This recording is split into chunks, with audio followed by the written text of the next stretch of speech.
প্রকাশ্যে ভোটারদের হুমকি তৃণমূল নেতার। প্রকাশ্য মঞ্চ থেকে এই তৃণমূল নেতার হুমকি, এই বুথে 500টি ভোট 500টি তৃণমূলে দিতে হবে।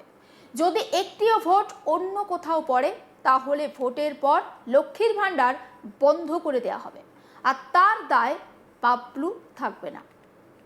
তৃণমূলের খাবে আর অন্যকে ভোট দেবে। তৃণমূল কংগ্রেস এই বেইমানি তো মেনে নেবে না। বেইমানদের 21 সালে ক্ষমা করেছি, কিন্তু আর ক্ষমা করব না। তিনি আরও বলেন, এই কেন্দ্র থেকে শামীম আহমেদ জিতে গিয়েছে, এখন থেকে সবুজ আবির রেডি করে রাখুন, 4 তারিখ খেলা হবে। তিনি আরও বলেন, পাড়ায় যারা ভাবছেন দু একটা ভোট এদিক ওদিক দেবেন, তাদেরকে বলতে চাই, যদি এলাকায় থাকতে চাও তাহলে তৃণমূলকেই ভোট দিতে হবে, না হলে আজকের পর থেকেই বউ বাচ্চা নিয়ে চলে যাও। 4 তারিখের পর এলাকায় ঢুকবে, কারণ এলাকার মানুষের যা লাগে বাবলু দেবে। একটাও ভোট যদি তৃণমূলের বাইরে পড়ে সেটা মেনে নেব না। বাবলুর কাছে অনেক কোদালের বাট আছে, হকের স্টিক আছে। যদি একটাও ভোট এদিক ওদিক হয় তাহলে সেই হকের স্টিক, কোদালের বাট কার ঘাড়ে পড়বে বলতে পারবো না। কার্যত প্রকাশ্য মঞ্চ থেকে এভাবেই এই তৃণমূল নেতা হুমকি দেন। মঞ্চে তৃণমূল নেতার এই হুঁশিয়ারির ভিডিও এখন ভাইরাল সোশ্যাল মিডিয়ায়। দক্ষিণ 24 পরগনার মগরাহাট পশ্চিম বিধানসভা কেন্দ্রের ঘটনা। স্থানীয় ব্লক যুব তৃণমূল সভাপতি ইমরান হাসান মোল্লা প্রকাশ্যেই মঞ্চ থেকে মাইকে হুমকি দিচ্ছেন ভোটারদের। গত 5ই এপ্রিল এই ঘটনা ঘটেছে। একবার ভাইরাল ভিডিওটা দেখুন। আপনাদেরকে বলছি, 100 টাকা 110 টাকা কেজি বিরিয়ানির চাল কিনলেও দু একটা ভাঙা থাকে, চালেও কাকড় থাকে।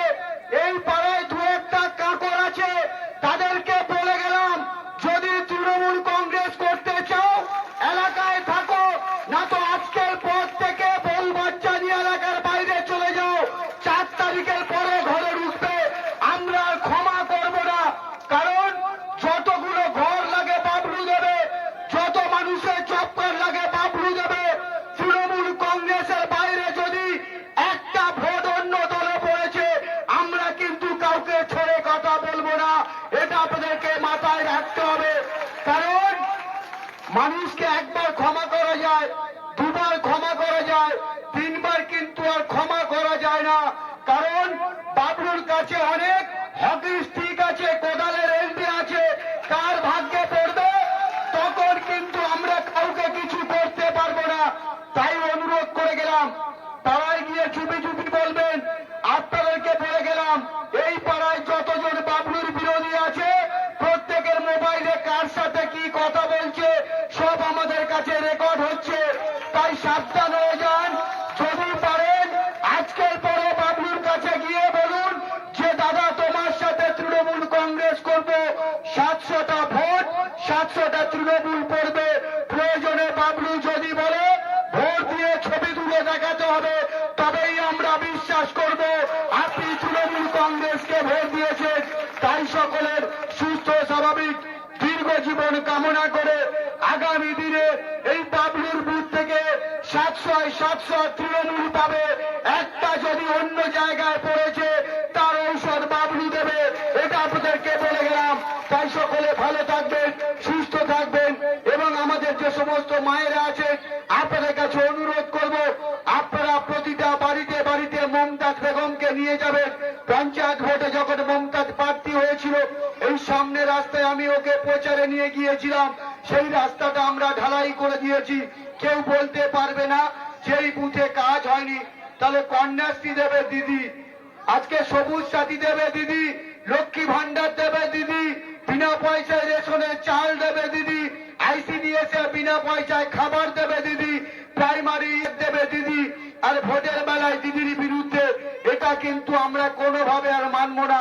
তাই আপনাদের কাছে বলে গেলাম, আপনারা 29 তারিখে সকাল সকাল ঘুম থেকে উঠে শামীম আহমেদকে বিপুল ভোটে জয়যুক্ত করবে। অবাধ, ভয়মুক্ত আর শান্তিপূর্ণ ভোট করাতে বদ্ধপরিকর নির্বাচন কমিশন। সেজন্য রাজ্যে এবার রেকর্ড পরিমাণে কেন্দ্রীয় বাহিনী মোতায়েন করা হয়েছে। অনেক আগে থেকেই কেন্দ্রীয় বাহিনী পৌঁছে গিয়েছে রাজ্যে। বিভিন্ন বিধানসভা এলাকায় স্থানীয় থানার পুলিশকে সঙ্গে নিয়ে রুট মার্চ করতেও দেখা যাচ্ছে তাদের।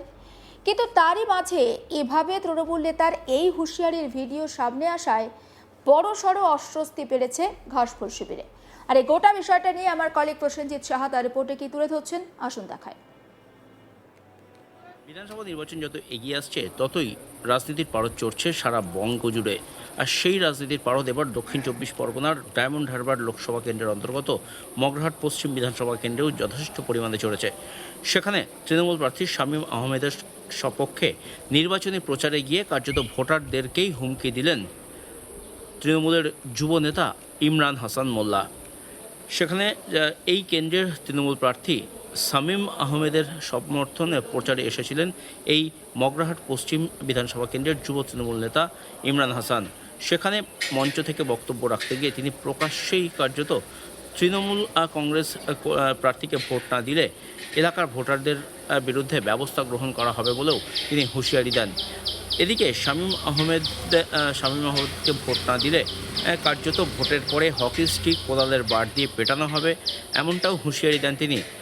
অন্যদিকে লক্ষ্মীর ভাণ্ডার বন্ধ করে দেওয়া হবে, যারা তৃণমূল করে না তারা যাতে এলাকায় না থাকে, তারা যাতে বাইরে চলে যায়, 4 তারিখের পরে যাতে তারা এলাকায় আসে, সেই হুঁশিয়ারি কার্যত দেওয়া হয় এই ইমরান হাসানের তরফ থেকে।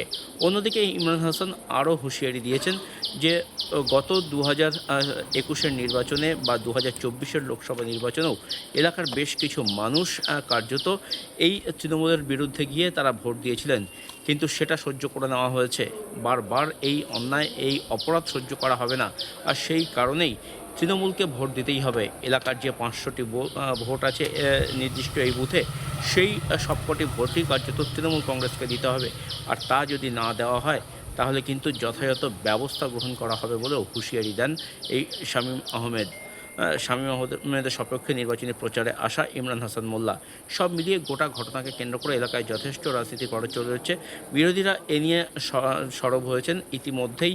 এই যে হুমকির যে ভিডিও, সেই ভিডিও কিন্তু সোশ্যাল মিডিয়াতে ভাইরাল হয়েছে এবং সেই ভিডিও ইতিমধ্যেই নির্বাচন কমিশনের হাতে তুলে দিয়ে এই ইমরান হাসানের বিরুদ্ধে কিন্তু ব্যবস্থা গ্রহণের আর্জি জানিয়েছেন বিরোধী দলের নেতৃত্বরা। অন্যদিকে ডায়মন্ড হারবার লোকসভা কেন্দ্রের অন্তর্গত এই মগরাহাট পশ্চিম বিধানসভা কেন্দ্র এলাকায় মূলত সংখ্যালঘু অধ্যুষিত এলাকা, এবং সেখানে অন্য কোথাও অর্থাৎ বিশেষ করে আইএসএফ কর্মী যাতে এখানে ভোট না পান বা আইএসএফের পক্ষে যাতে এই এলাকার ভোটাররা ভোট না দেন, সেই কারণে কড়া হুঁশিয়ারি যেমন দিয়েছেন, তেমনি হিন্দু ভোটারদের উদ্দেশ্যেও কার্যত বিজেপিকে ভোট না দিয়ে সমস্ত ভোট তৃণমূলে যাতে সকলেই দেন, সেই কারণেই কিন্তু এই ধরনের কড়া হুঁশিয়ারি দিয়েছেন। এবং প্রকাশ্যে মাইকে এই ধরনের হুঁশিয়ারির ঘটনায় কিন্তু এলাকায় যথেষ্ট চাঞ্চল্য ছড়িয়েছে। এলাকার সাধারণ ভোটাররা যথেষ্ট আতঙ্কিত। যদিও এই ঘটনার পরে ইমরান হাসানের সাথে কিন্তু যোগাযোগ করা হলেও তিনি কোনো প্রতিক্রিয়া দিতে চাননি। সব মিলিয়ে গোটা ঘটনাকে কেন্দ্র করে এলাকার সাধারণ ভোটারদের মধ্যে যেমন আতঙ্ক রয়েছে, তেমনি এই নিয়ে ময়দানে নেমে পড়েছেন বিরোধী দলের নেতৃত্বরা। ইতিমধ্যেই নির্বাচন কমিশনে এ বিষয়ে অভিযোগ জানিয়েছেন তারা। সমস্ত খবরের আপডেট পৌঁছে দেবো আপনাদের কাছে। নজর রাখুন আজ তাক বাংলা, সাবস্ক্রাইব করতে ভুলবেন না।